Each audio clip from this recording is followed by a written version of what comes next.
So once again, welcome. Thanks everyone for coming. A couple of brief notes before I introduce my speaker, our speaker today.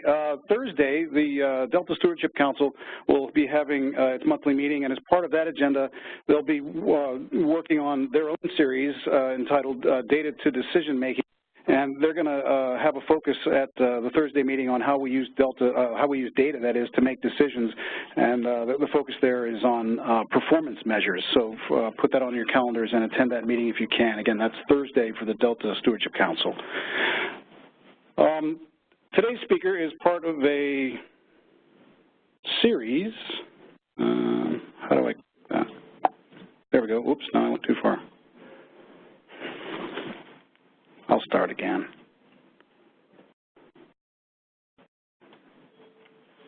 And display. There it is. Too many things to click. Part of a three-part series that we're hosting on sort of, well, I guess it's an IEP-relevant seminar series called How IEP Uses Data to Inform Management Decisions. So on Tuesday, July 24th, we've invited Lauren Damon to come speak to you about delta smelt reproduction and resilience. And on Tuesday, October 23rd, Louise Conrad will be here, and she'll be speaking on ecological synthesis within the IEP, growing a program to make long-term data talk. So please put those seminars on your calendars and join us for those as part of this three-part series. For today's talk, Vanessa Tobias comes to us by way of Southern California. She's a Ventura native. She's got degrees from the University of Michigan and from Louisiana State University. I met Vanessa when she was a member as a postdoc researcher of the LACA lab at UC Davis. She was working on spatial, temporal, and other sampling aspects relative to delta smelt monitoring surveys. Today, we're quite excited to have her talk to us about the open science movement. And I'll just read you this brief blurb and turn you over to Vanessa. Dr. Tobias is a senior environmental scientist at the California Department of Fish and Wildlife. She is a member of the IEP synthesis team. Vanessa's research focuses on answering scientific questions that inform management and restoration of coastal and estuarine ecosystems. Vanessa is also chair of the IEP Data Utilization Workgroup, or DUG, and is a member of our IEP Science Management team. Let's welcome Vanessa Tobias.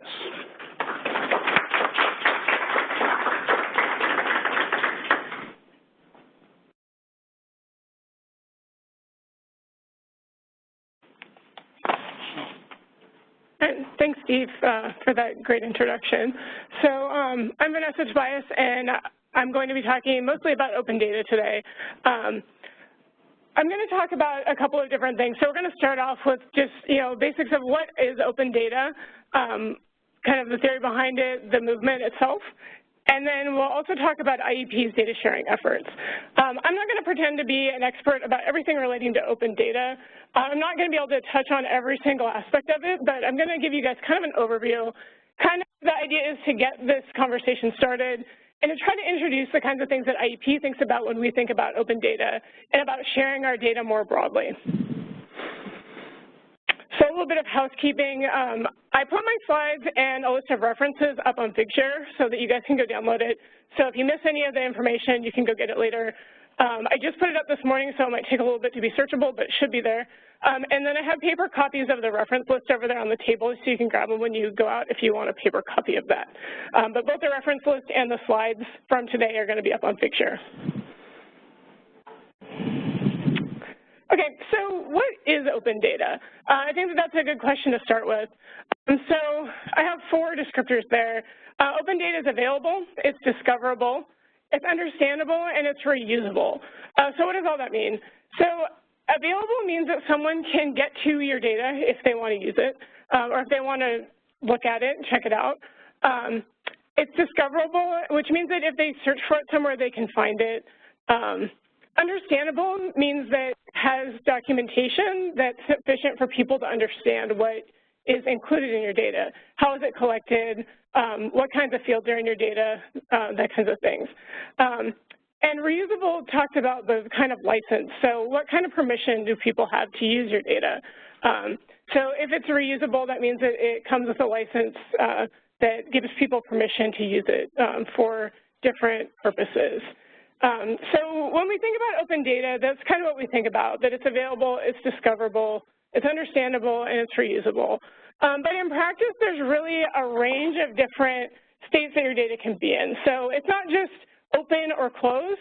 It's really a whole spectrum of ranging from completely closed, like you're not sharing it with anybody, saying this data is mine and mine alone, I will not let you have it, all the way to anybody can use it. So, and it's not just, you know, one, like openness for data isn't a single thing. It really has a lot of different components to it. So we'll just talk about 3 right now. First example is access.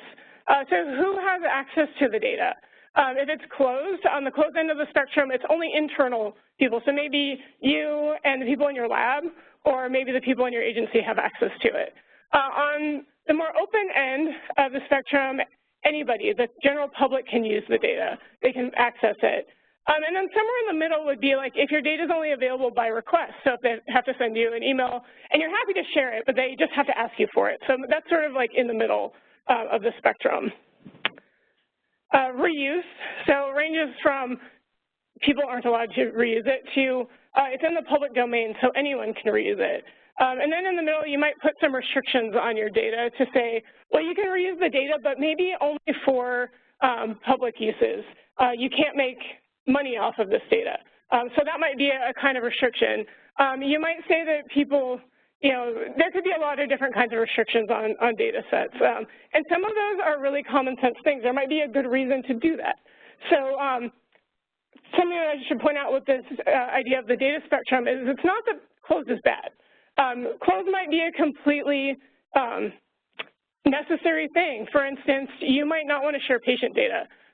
You would want to keep that closed because you're respecting privacy. So closed isn't necessarily bad.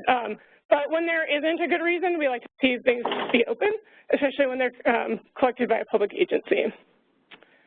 A last example here is the readability of your data. So maybe it's completely unreadable. So if anybody's ever been like faxed over a copy of a PDF or something and you look at it and you're like, I don't know what this says. So maybe it's not readable at all. That would be completely closed because the data's there, but you just can't read it. All the way to completely open, which is that computers can read it. So we use the term machine readable to mean that a computer can pick up your data and read all the fields that are in there, and you can maybe import it into something like R or MATLAB or something like that. And so a computer could actually read it. In between, somewhere in between completely not readable and machine readable is human readable.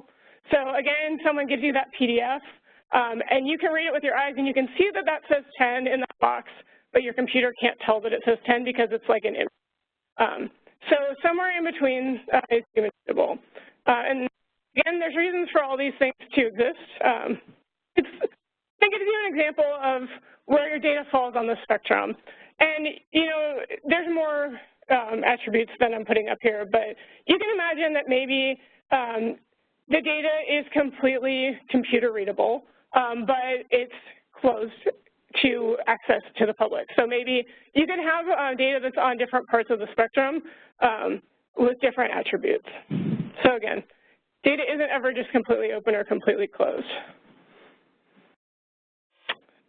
Okay, so now that we've talked about what is open data, I'm going to show you guys that everybody's doing this, right? So a little bit of maybe, we'll call it peer pressure, join the bandwagon maybe. So lots of people are publishing their data openly. And this graph is from a paper where they looked at open data publishing and reuse. And you can see that this is from 2002 to 2010, and log scales, right? There's a trajectory that, you know, there's tons and tons of more data that's becoming published and being reused. So it's a big trend, right? That's the point here. But I want you to think about that a little bit. So lots of people are publishing their data and they're letting other people use it. That's pretty cool stuff, right? So you collect data for one purpose, maybe to answer an ecological question. You're letting other people reuse that data to question that you never even thought of. That's really cool. I think it's cool. It also might be a little bit scary because you're sort of relinquishing control of the data when you do this. But you might be surprised how cool it is what people come up with using your data. So maybe like we'll calm down a little bit and like it'll be okay when people reuse your data. You might be like pleasantly surprised what it gets used for. So anyway, jump on the bandwagon. Everybody's doing it.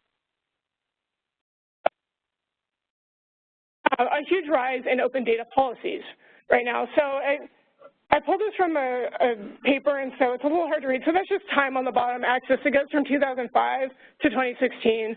And the light blue is research organizations, how many open data policies there are. The dark blue is funders.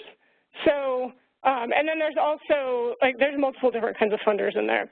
So the idea here is that this open data trend that's happening, it's not just a top-down trend or a bottom-up trend. It's sort of happening on both sides.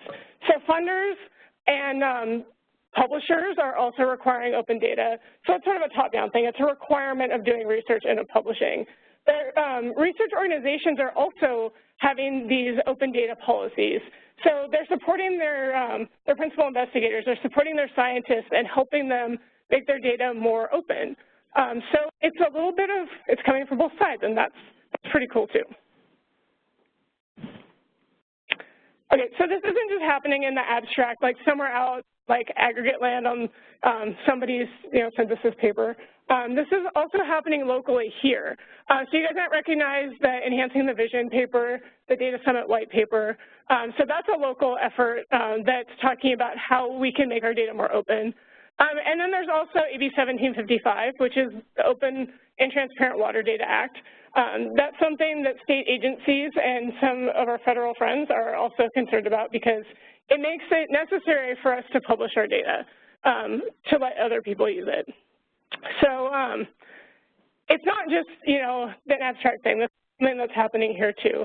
This is something that we think about a lot when we do research and monitoring in the Delta and California more broadly.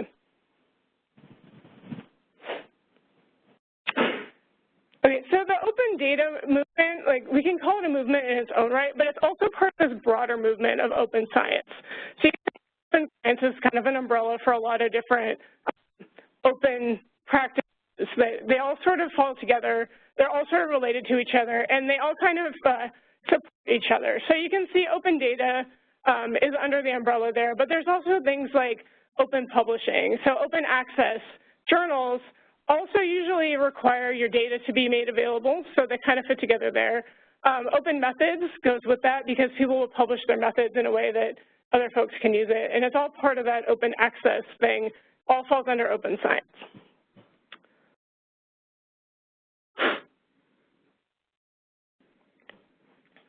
Okay, so this is another just diagram of the open science movement, and I kind of think of this as like if you look top down onto the top of the umbrella, you can see the spokes radiating out.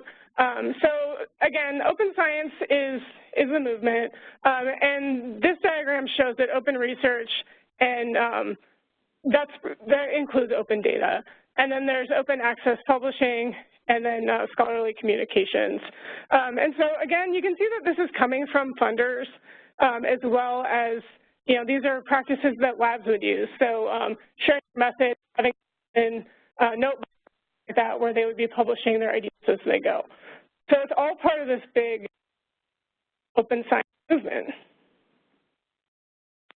Here's the question, kind of why do you want to do this? I mean, like everybody's doing it, but why? We'll think about that for a second. For purely selfish reasons, you might want to do this. You might want to share data because if you share data when you publish a paper, research has shown that you get 9% more citations. So people will cite your research more if you publish data with it.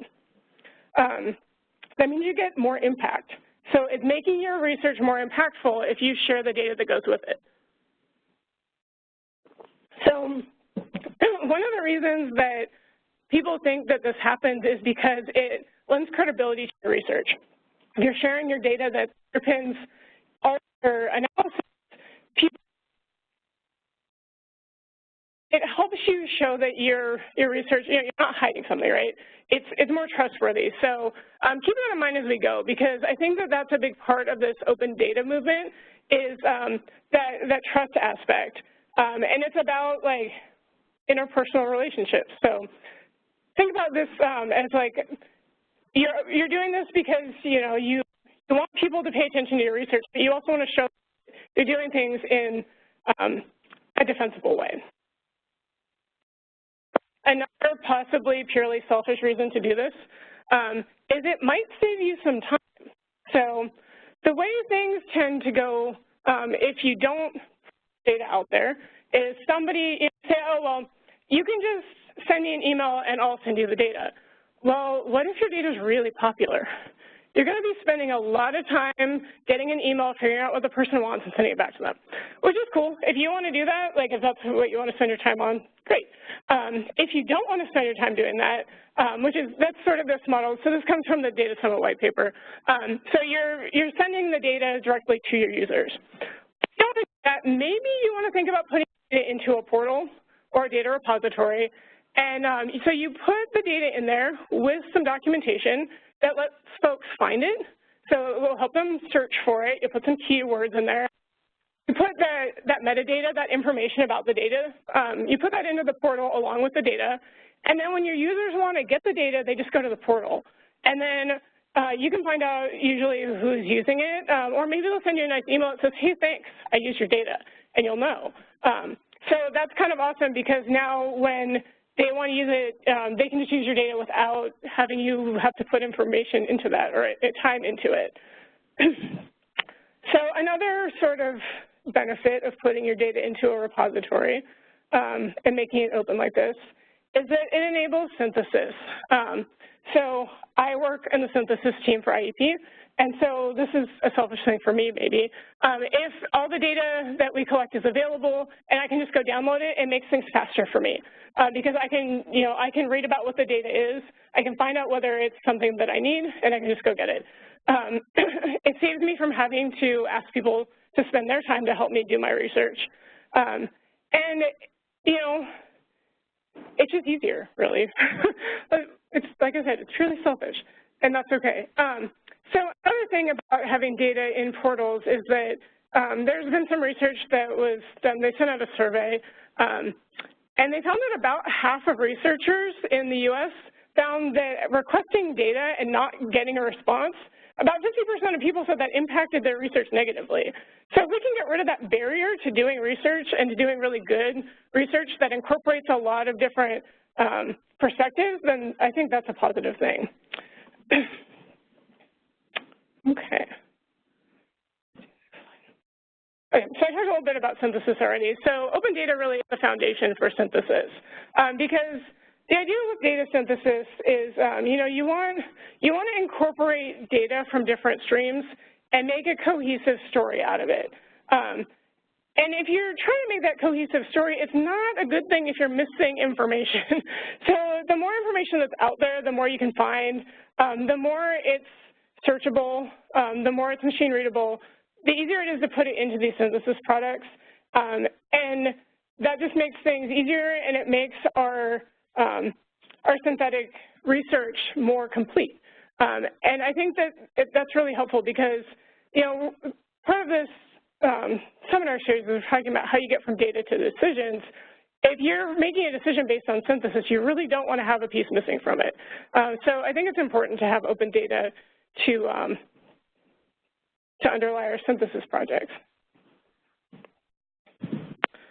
Okay, so like I said, we're talking about how data impacts decision-making, and I just want to highlight this. So this figure comes from, there's a relatively recent special issue of Frontiers in Ecology, and they talk about this concept of translational ecology, and that means that they are taking information and they're helping decision makers with it. So it's kind of the marriage of science and decision making. So I highly recommend this whole special issue. It's pretty great. Let's see. So again, the idea is that you're taking science and you're putting it together with decision making. And you're trying usable science. So usable science is sort of related to the idea of translational ecology. The idea is you're taking science and you're making it relevant to a problem. You have to have credible information, so it has to be, the information has to be produced in accordance with accepted standards and methods. And then it has legitimacy, which means that basically that you're trustworthy, you have trustworthy information. And the people that are using it need to understand that it was created without a source of bias. That's really going to help with decision making. If you've got information that is, if it's well documented and you can show that there's no bias in it, then that's going to help decision makers. Okay, so got this idea of using data, using science to help with decision makers. So it goes like this, right? You just get some data and then it helps you make a decision. Like it just feeds right in there, right? Super simple. Yeah, I think we all know that's not really how it works. So I mentioned to a few folks before we started that this is like my chance to get on my soapbox. This is really like one of my soapbox things.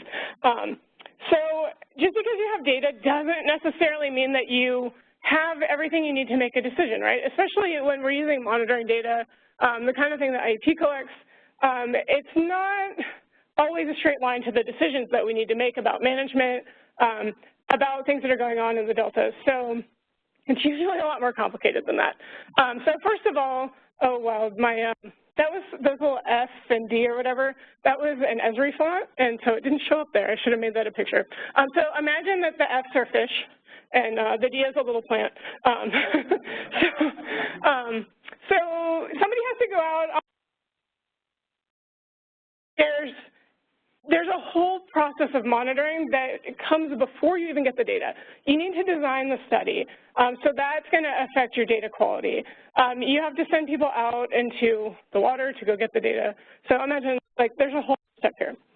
So you go out, you monitor, now you've got the data. Now somebody's got to turn that data into information.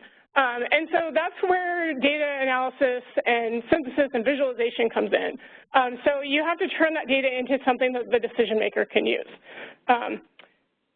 So again, there's all these different steps. So monitoring, you have to collect the data. Then when you get the data, you have to analyze it to make the information. Then someone's got to actually make the decision with that information that's been provided to them. So there's a lot of steps involved in going from out on the water to making a decision. And something that I like to point out here is that, so there's all these arrows up here. Every one of those arrows usually is done by a different set of people.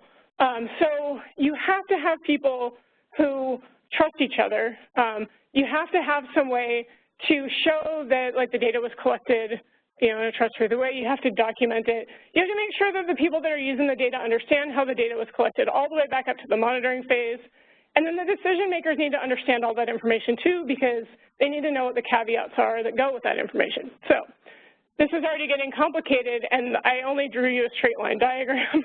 So keep that in mind, that this is going to look simple in a second. So anyway, that's kind of a simplified version of how we get from actual data to decisions. Right, so it's all about people. So this just speaks to the importance of, again, documenting what we're doing. This is the data lifecycle model that the IEP uses. It's adapted from the USGS model. And the one thing I want to point out here is that, well, two things. So we're going all the way from the design phase of the monitoring to analyzing, maintaining, and sharing it. So you need to think about your data from the beginning to the end and all the people that are going to use it in between. And so the other important thing here is documentation. So that's something that we have been focusing on a lot in IEP, is describing our data, making our metadata, and we're moving into QA/QC as well. So these are all things that are very important for data, and I could spend probably a whole seminar just on the data lifecycle model, but I won't. So one slide, there you go. Okay, so institutional complexity. I said that other diagram was going to seem simple in a second. So this is from a paper that looked at how complex the decision-making is around water management in the Delta. And so that These are network diagrams. They're also called hairball plots sometimes. You can see why. So on the left, that one that doesn't have any words on it, that's the whole structure of decision-making for water in the Delta. And the one on the right is the simplified version that's just the main players. And so you can't even read those words on there. Again, sorry, I pulled this from a paper. But the idea that you can get from this is that even when you simplify things, it's still complicated making decisions in the Delta. There's a lot of people, there's a lot of institutions involved. And so, again, this just speaks to the need for openness and transparency in our data and our documentation.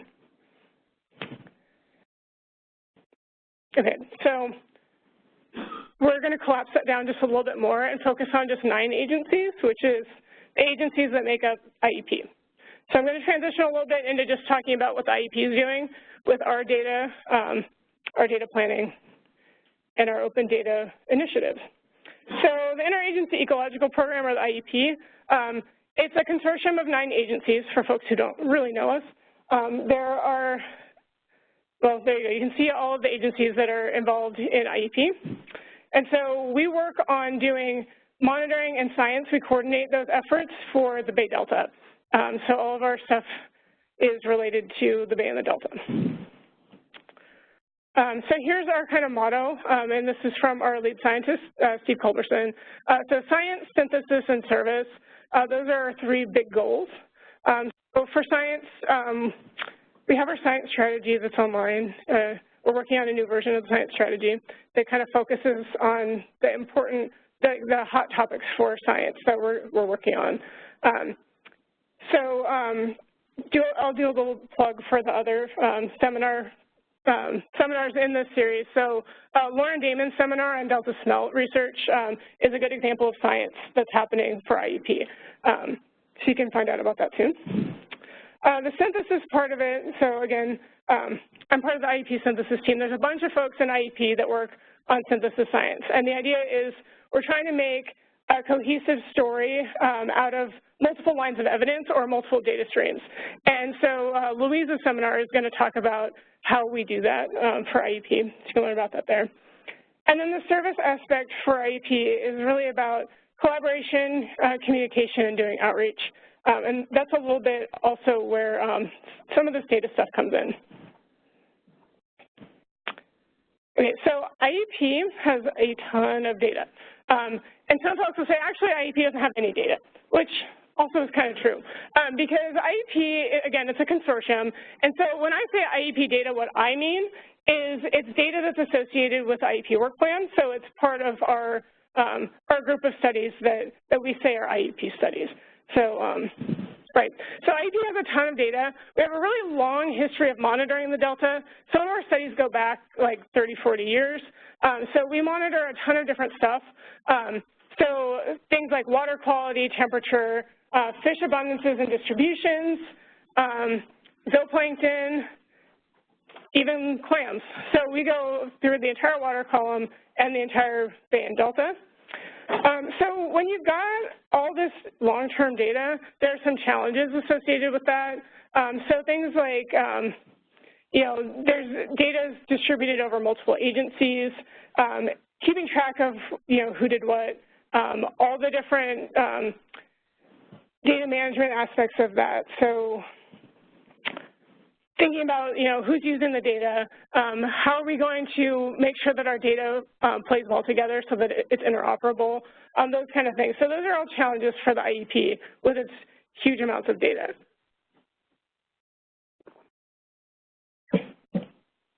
Okay, so when we think about sharing these different data sets, like I said, IEP's data actually belongs to the agencies that collect it.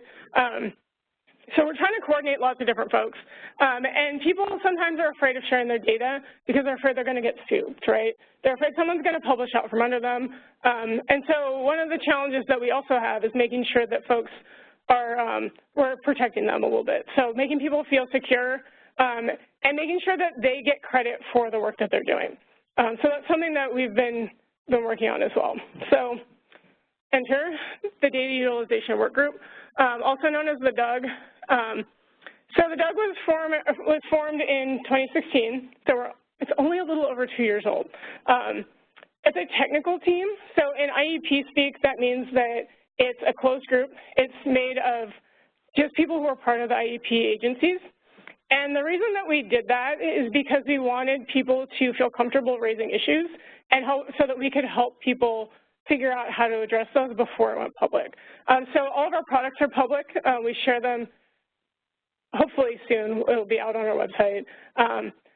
But for the meantime, when we discuss all of our internal documents and things, it's closed, not to the public. So, but that being said, one of the things that we try to do is coordinate with other groups and talk with our stakeholder groups regularly so that folks know what we're working on and we can get input from them. So the charge that the DUG was given was really three things. So we set internal data guidelines, we facilitate data sharing among the agencies, and we coordinate with other groups. So that's three, not small tasks that we take on as a group. And there's maybe about 20 people who come regularly to the DUG. So you've got about 20 people doing this stuff. It's a pretty great group. We've been taking this stuff on piece by piece, and we've been getting a lot done. So we also have our open data policy that the DUG sort of follows. Some folks will remember this slide from the IEP workshop. So we have three things that we try to do. So we think the data sharing should be as easy as possible for our PIs or our scientists. The agencies and the scientists should retain control of their data sets. So we're not putting it all in one big database or anything. We want folks to be able to manage their own data. And when we start new studies, that it should integrate with the other existing data, so it should be interoperable. Okay, so the thing with a tricycle is it's supposed to be easy, like riding a tricycle, but yeah. So the idea is to make it as easy as possible, essentially, for the groups to work together by trying to coordinate for everybody. Okay, so how do we actually do that in IEP? Folks are probably used to seeing this, the DUG roadmap. We've had this for a while now. So the idea with the roadmap is we had to figure out where we were going in the beginning because we've had a bunch of scientists. So the DUG is made up mostly of scientists, and we had to figure out how to do this data sharing thing. And so the roadmap is for us to help us trace our path and figure out where are we in relation to where we're going. So we start up at the top with establishing best practices and doing a current state assessment. So we have to figure out where we need to be and how we're doing. Then we move into the gaps analysis, so comparing those two, and then doing program-specific recommendations, and hopefully eventually we'll go into ongoing support. We're not there yet. So I would say at the moment we are pretty well into establishing best practices. So in 2 years we're still pretty much at the top of our roadmap. But that being said, we've also established quite a few useful things for the IEP. So I showed you guys our data lifecycle model. So that's one of the things that we developed in the beginning, was to think about how we manage our data from beginning to end. The next thing, so we came out last year with our data management plan template, and that's something that we've been sharing with other groups as well, so that we can help folks plan for their data use and the kinds of resources that storing and sharing their data will require. And we're hoping that other groups will use that data management plan template so that it'll help our data work well with other groups' data as well. Our next big push is we're starting to work on metadata standards, so hopefully we'll have that out soon. We actually have our standard written. We're just in the process of testing it. So in 2 years, the DUG has done a lot, and like I said, it all falls under establishing best practices, but it's a lot of best practices that we're working on right now. So I just wanted to share, with the time I have left, a few lessons from these first 2 years. And these are good lessons to think about if you're building your own data group, but also if you're thinking about your own research. And if you're thinking about collecting data, just good things to think about in terms of data sharing. So the first lesson is that it's really helpful to build a community. So this is a community of, the scientists who are collecting data. It's also, for the DUG, it was a community of other data groups. So we got a lot of help from other folks getting started because there were other people who had done this before. And so I think that kind of support is super helpful. So one of the things that the DUG tries to do is to make things easy for the scientists by setting policies and stuff. But it's also helpful to think about who else is using the data. So it's about the scientists, it's about the data users, and it's about the folks who are making the decisions. So you have to think about that all as a big community and the fact that we're sharing this resource, which is this data. So we want to think about all those people when we're developing our data standards and our data sharing practices. So that in the community also is going to be helpful. Like I said at the beginning, that kind of like peer pressure, like, hey, jump on the bandwagon and share your data because everybody's doing it. The community thing is really helpful with that too. So you can kind of get people, it's easier to share data if everyone else is doing it because it's sort of like a shared risk. Even if you're a little bit scared to do it, it's okay. Everybody's going to do it and we'll all be in this together. Okay, lesson number 2. It helps to have an open mind. The reason it helps to have an open mind is that some of the stuff that we are proposing with open data and open science in general, it kind of turns scientific culture the way it's been on its head. So there's kind of an idea of this new concept of a scientific product. I'm going to run through this pretty quickly. So there's three ideas here. The first one is to create a new idea of a scientific product that helps folks get credit for what they're doing is first you have to recognize that data is a product. We are used to thinking of publications as products, but it's relatively a new thing to think of a data set as a standalone thing, to think that the data set itself has value. So that's the first step. So publications can cite data, and we encourage people to cite the data that they use. That gives protection for the folks who really have spent a lot of their careers collecting data. They might not be publishing as much because they're spending their time actually doing the monitoring and stuff like that. So that gives them credit for that really great work that they're doing and the work that's a foundation for everybody else's work. So that's the first step. The second step is to think about those data citations as equal to paper citations. So you get credit, like when you're putting together your resume, you get credit for a high-impact journal publication. You can also get credit for high-impact data that you collect. So if anybody cites your data, you get credit for that. So things like altmetrics can help you track that kind of thing. But it's super helpful to think about it in this way. So a citation is a citation means that it doesn't matter whether data cites your data or a publication cites your data, we count it all the same. The third thing, the final step here is the data can cite other data. And so you don't necessarily need to have a paper associated with your data to have it have value. So for instance, like IUP's data, we have some data that relies on other data sets so that we can calculate some things. So for instance, some of our fish data sets might use flow data. And the flow data might not have a paper associated with it in itself because it's a bunch of stations that are out there, but it has that value because it's used for other things as well. So that's the idea there. And I encourage you to go, I don't know if you can read it on the slide. You can read it if you look at these slides on the web. This is part of a blog post that I encourage you to go read the whole thing. But the person that wrote this calls this a profound opportunity because it sort of frees up data to have its own kind of life. Super important. Okay. So again, if you're thinking like, oh no, but someone's going to scoop me, another kind of protection that we can give folks who are publishing data for open reuse is giving them credit through getting DOIs, so a digital object identifier. You're used to seeing papers with this, but you can actually put one onto a data set as well, and that'll help folks give you credit for your work because they can just cite that DOI just like a paper. The other thing is you can basically get something that's kind of like a DOI for yourself. If you guys haven't heard of OrcIDs, it's not the only version of this out there, but it seems to be a very popular one right now.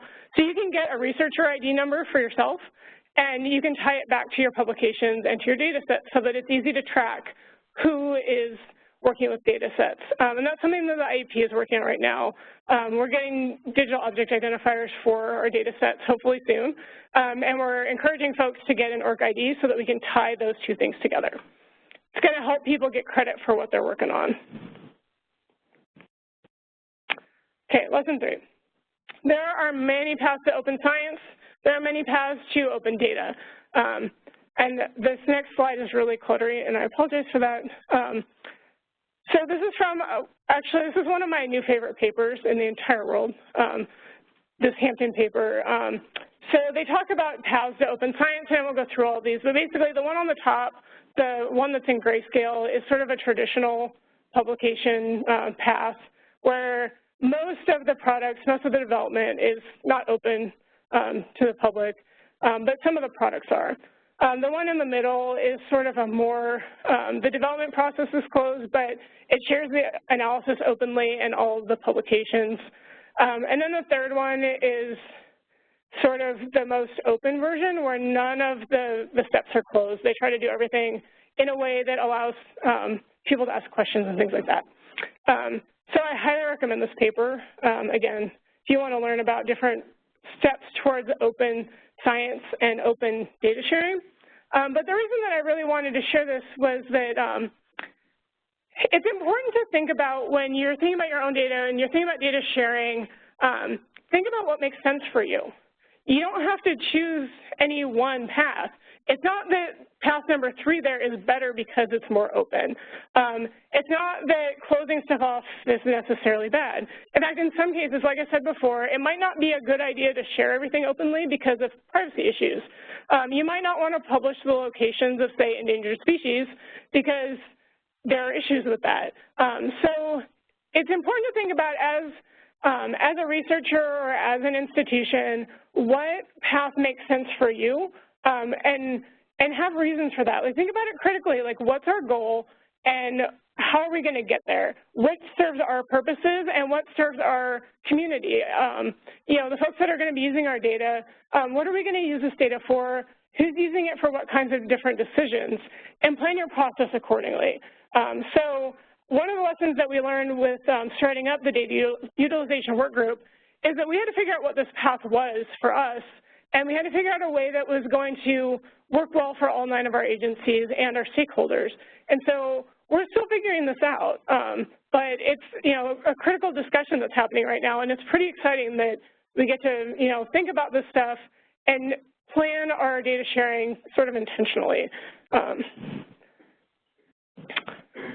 Okay, so this is my last lesson from our first couple of years here, is that you also don't have to do it all at once. So if you're starting up your lab, you're starting up even just a research project, you don't have to necessarily go completely open with your stuff if you're not used to that. It's totally okay to just take steps towards it. Again, figure out what works for you. So here's another paper that I adore. This is kind of a new paper too. So this is about the Ocean Health Index. Kind of the story with this paper is that, so this is a group that was trying to do open science to look at, this is not an IEP product, by the way. They were trying to look at like ocean health kind of indicators. And their story is, at the beginning they thought they were doing things open and reproducible. And then when they went to do it the next year, it was like, oh, this isn't as reproducible as we thought, we could do better. So they started this iterative process. And each year they did it, each year they reproduced the index, they made it a little bit more reproducible, a little bit easier to read in the data, a little bit easier to share. And so from 2012 to 2017, you can see the circles are getting smaller, which means that they spent less time doing it. And then they focused on different things in different years. So the colored slices are whether they focused on science or the data science, like the sharing and coding part of it. So you can see, like, you don't have to do it all at once. And it's something that we're working on in IEP with our data sharing process. We're focusing on a piece at a time, making it a little bit easier each year, making it a little bit more open, but also considering, you know, what makes sense for us to have things that are open or intentionally keep things closed for now. So those are kind of my four big lessons from the first couple of years of trying to do this in an interagency setting. Okay, so this is kind of my conclusion slide. So we're going back to this, what is. So if you're getting the idea that this is easy, then I failed in my narrative here. But so open data is not going to be easy, especially for those of us that are just kind of starting on this path. It's pretty daunting. But one of the things that I hope you got from this is that you can build a community to help you out, to kind of work together to do this, as a community to support each other. Yeah, and the open data really is about the people. It's about building those relationships. It's about building trust. Because, the data doesn't really mean anything without the people involved, right? People are collecting it for a purpose, and it's mostly a human purpose. We're interested in these things because we're involved, right? So I think that something to think about as we move on with this process is just, in the best we can, but remembering that we're trying to do this to help each other out, and we're doing it together. So with that, I'll say thank you to the Delta Science Program for putting on this seminar series, to the folks at IEP that have been instrumental in putting this together, to the Doug and the program management and synthesis teams. Those are the folks I work with on a daily basis. The Monitoring Council's Data Management Work Group was instrumental in helping us get the Doug up and running. And then a lot of the ideas for this seminar that I presented to you came from a workshop that I did last summer at NC's, the Open Science for Synthesis training. So should acknowledge them as well. So I guess we'll open it up to questions and comments. But I would really like this to be a discussion if we can do it that way. So, yeah.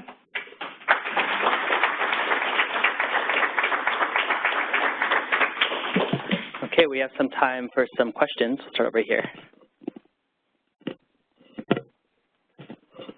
Thanks so much, Vanessa, for the presentation. I have a question about the delightfully named Doug. I know.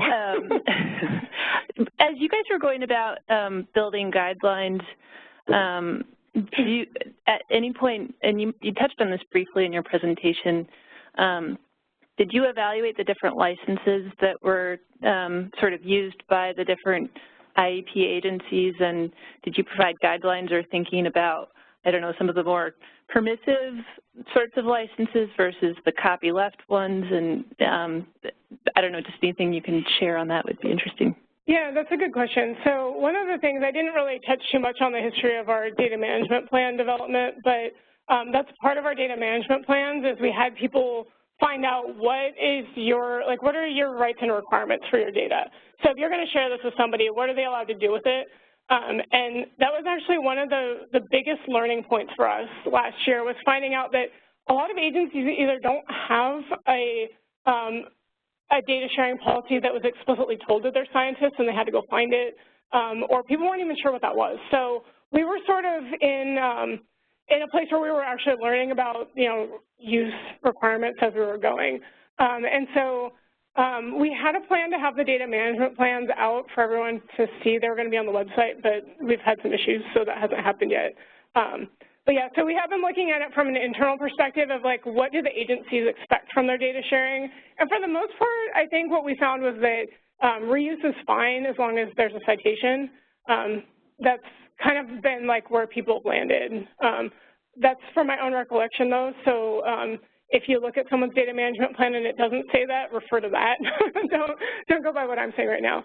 So yeah, that's something that we have been looking at is what are people allowed to do with the data? And then how that's going to fit with how we share our data online with the different repositories. That's something that we're still working on. So, yeah. I have a quick question as well, either for you or for a discussion for the room.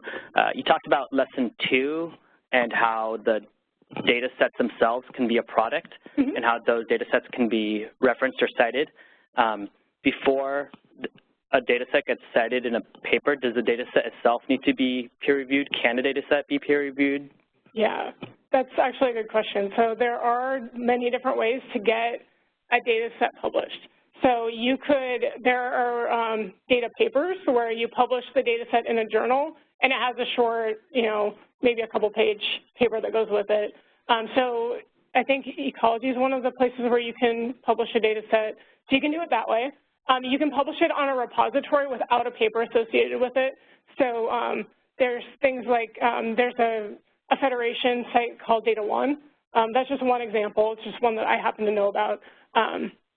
So you can do it that way. So you put all your metadata and everything onto this, data website that, it's a repository. And you can get a DOI, so you can get a digital object identifier that way too. So you get that with the paper, or you can get it with just a repository. So yeah, you can, if it's in a paper, it goes through a peer review process. If you put it on a repository, it's up to you to do the QA/QC and to document that. So there's a couple of different ways. Or, you could have a whole paper, like a traditional research paper that has a data set associated with it. And so it could go through peer review that way as well. So yeah, there's lots of different ways. There's probably even more than that, but those are the three that we've been considering lately. So those are the ones I know about. Thank you. Follow up with your question. Like California water plant, we have lots of data already, but our peer review process is different. We have like technical review team and workshop, all the stuff. It's different from like a scientific peer review process from a journal. So what, do you link that type of data or something with your system? And that's one question. Another question is, what's your role for the AB 1755? That's the how you implement. Do you need to implement that for your data system? Yeah, so I think I'll touch on the AB 1755 thing first, because I think it's kind of a shorter thing. So I work for the Department of Fish and Wildlife, so I work for a state agency. So any data sets that I would produce would be part of AB 1755. They would be under that, the umbrella of that legislation. There are some also federal data sets that fall into it, so that's something that IEP has to consider, is that AB 1755 is something that we need to think about. In terms of the implementation, our role, we are not part of the implementation team. I'm not, anyway. So it's a DWR is heading that up as an agency. And so we're working with them, with the implementation team, to try to go back and forth and see, like, what are we doing that is going to work with the recommendations that they come up with, and what are we doing that maybe can help them. So it's kind of a back and forth at this point. We're still in the implementation phase, trying to figure out what's going to happen. In terms of peer review, yeah, so there are different peer reviews for data sets as well. So everything from scientific to like the QA/QC process, and that's yeah, it's something that we all have to consider when we're sharing our data. Is we need to talk about the quality of the data, how it was collected, what kind of review it's been through. So my thing usually is like, let's just document stuff so that people can make their own decisions about it. I think that we can't know what someone else is going to want to use. And it would be a shame to say like, oh, this data set isn't high enough quality to share it, because we don't know. Maybe it's awesome for someone else's purposes. So I think the idea is share as much as we can, but document everything that we can so that folks can know, what they're using. So that's my personal philosophy. Hi, Vanessa. Thanks for your talk. One thing that strikes me, again, you and I have talked about this issue quite a bit in our various IEP roles, but I think you and I speak to each other mostly as scientists. And I'm wondering, particularly for maybe some of the folks who are here or listening in, can you offer any insight about where you think this conversation might go to include more of the managers in the system? It strikes me that scientists communicate amongst themselves sometimes reasonably well, but we leave a lot of other people out of the conversation. So I guess as the lead scientist for IEP and someone who's enthusiastic about the open science movement, I guess I'm asking for your input on proselytizing this to people who are not part of the conversation yet, but probably will be soon, or are maybe wondering about it at the best. And so, are there things that, we can do as scientists to bring our management infrastructure along with us in a way that's not frightening? Oh my God, you want to put all my data out there, right? I mean, that's kind of what people think to begin with. I'd appreciate your perspectives on that. Yeah, that's a big question. I think that's something that we're going to have to, keep discussing, far down the road. But yeah, I think that It is a little bit scary. I know when I first started working with IEP, it was right when we were first starting to talk about 1755. This open, we're going to share all of our data openly, this legislation. People are really freaked out about it, and it's because it's a change. So, like I said, it kind of goes back to that idea of having an open mind when it comes to open data, and I know that can be tough for some of the folks who, are management level. We like to keep doing things the way we're doing it because change is hard, right? So I think that that's something to keep in mind when we're talking to our managers about this stuff, is that it is going to be a new thing. And even though we might be on board with it, and we might have been thinking about it for a while now, I know the folks that I work with in the DUG have been thinking about this for 2 years now, but some of the other people are just hearing about it for the first time. And so I think it is like there's a bit of patience involved. And there's a lot of letting people ask you the questions that they have. Because a lot of times, I'll be honest, I tend to be pretty naive about this stuff. I have rose-colored glasses on. I'm like, yay, let's share our data. It's not going to be a problem. But people do have legitimate concerns about this stuff, and letting them ask questions helps you as, the person who's trying to, push this open data stuff. It helps you figure out how do you respond to that, because they'll tell you what they need.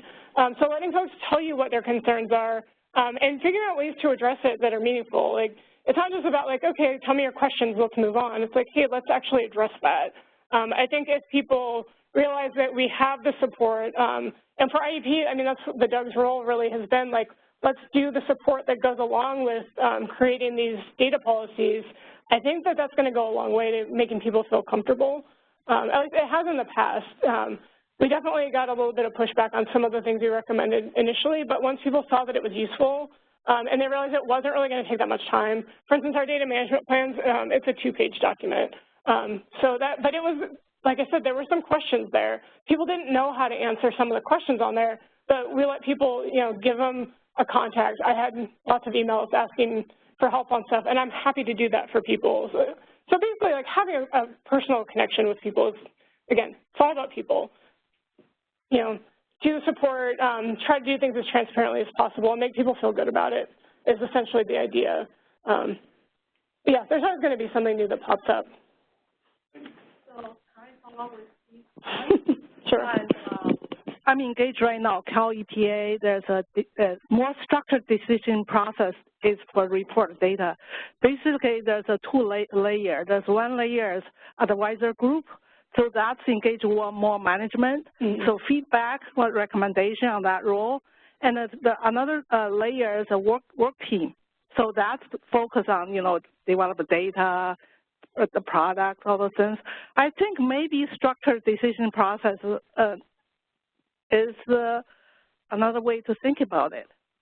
Yeah, that's a good suggestion. I know there's a couple of groups that have been using the structured decision-making framework for stuff related to the Bay and Delta. So yeah, that might be another way to do this.